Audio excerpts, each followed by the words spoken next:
राज्यात महायुतीच्या मंत्रिमंडळाचा शपथविधी पार पडलेला आहे आणि राष्ट्रवादी काँग्रेस पक्षाला एकूण 10 जागा मिळालेल्या आहेत।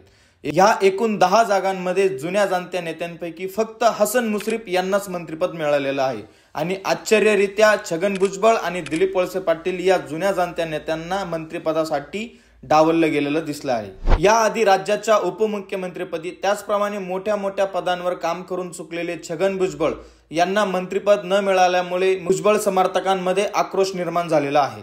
जहां नहीं चैना वहां नहीं रहना असं काल भुजबळ म्हणाले होते। आपल्या विधानातून भुजबळांनी राष्ट्रवादी सोडण्याचा इशारा दिल्याचं बोललं जात होतं, पण नेहमी आक्रमक असणारे भुजबळ या विधानातून कुठेतरी निराश आहेत असं बोललं गेलं। आज माध्यमांसमोर बोलताना ते म्हणाले की मी काय लहान खेळणं आहे का, तुमच्या हातातलं, तुम्हाला वाटतं तेव्हा हे कर, वाटतं तेव्हा ते कर सांगता। भुजबळांनी आपसं बोलून आपला राग व्यक्त केला। थेट नाव नाही घेतलं तरी भुजबळांचा रोष हा अजित पवार, सुनील तटकरे आणि प्रफुल्ल पटेल यांच्यावर असल्याचं दिसलं। भुजबळ नाराज आहेत हे जरी खरं असलं तरी भुजबळ अजित पवार गटाला सोड चिठ्ठी देतील का? राष्ट्रवादी सोडणार हे भुजबळांनी ठरवलंय का? आणि तर तसं असेल तर भुजबळ राष्ट्रवादी सोडून जाणार देखील कुठे? ते थेट भाजपमध्ये जातील का? की पुन्हा ठाकरे गट भुजबळांना इतक्या मोठ्या संख्याबळाने सत्तेत आली असताना विरोधी बाकावर बसणं भुजबळांना जमू शकेल का? की यापैकी काहीच न करता समता परिषदेच्या माध्यमातून स्वतंत्र पक्षाची आखणी भुजबळ करतील? जाणून घेऊया या व्हिडिओच्या माध्यमातून। नमस्कार, मी राहुल आपलं गप्पा गोष्टी या यूट्यूब चॅनलवर स्वागत करतो। मित्रांनो, जर तुम्ही चॅनलला नवीन असाल तर खाली दिलेल्या सबस्क्राईब बटनावर क्लिक करून चॅनलला सबस्क्राईब करा।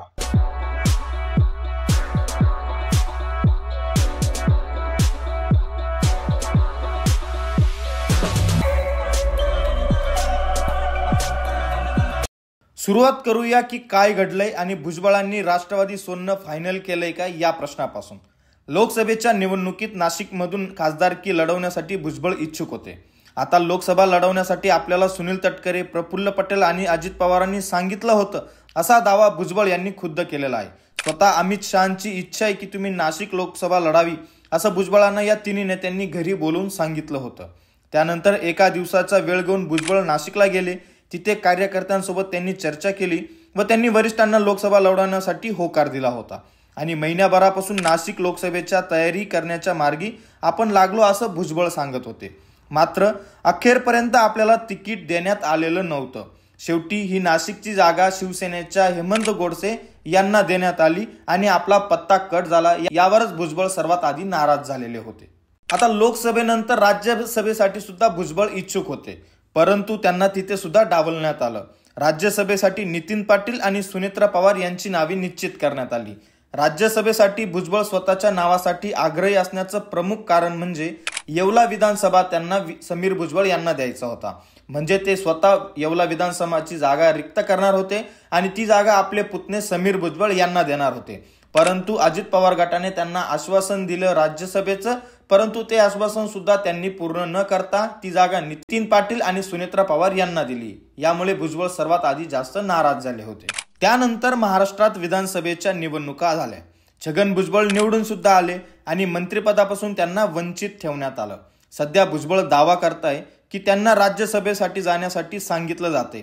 त्याचं कारण म्हणजे मकरंद पाटील यांचे बंधू नितीन पाटील यांना राष्ट्रवादीनं राज्यसभेवर पाठवलं, पण आता मकरंद पाटील यांना मंत्रिपद दिलंय। एका घरात एक राज्यसभा आणि एक मंत्रिपद झालंय।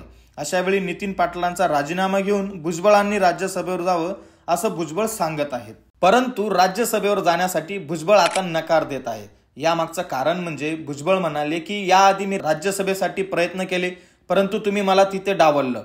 त्यानंतर तुम्ही मला विधानसभेची तयारी करण्यासाठी सांगितलं। इथे सुद्धा मी आलो येवल्यात, इथे लढलो आणि निवडलो सुद्धा, परंतु आता तुम्ही मला विधानसभा सोडून पुन्हा राज्यसभेत पाठवताय। याचा अर्थ तुम्ही माझा आणि माझ्या कार्यकर्त्यांचा अपमान करत आहेत।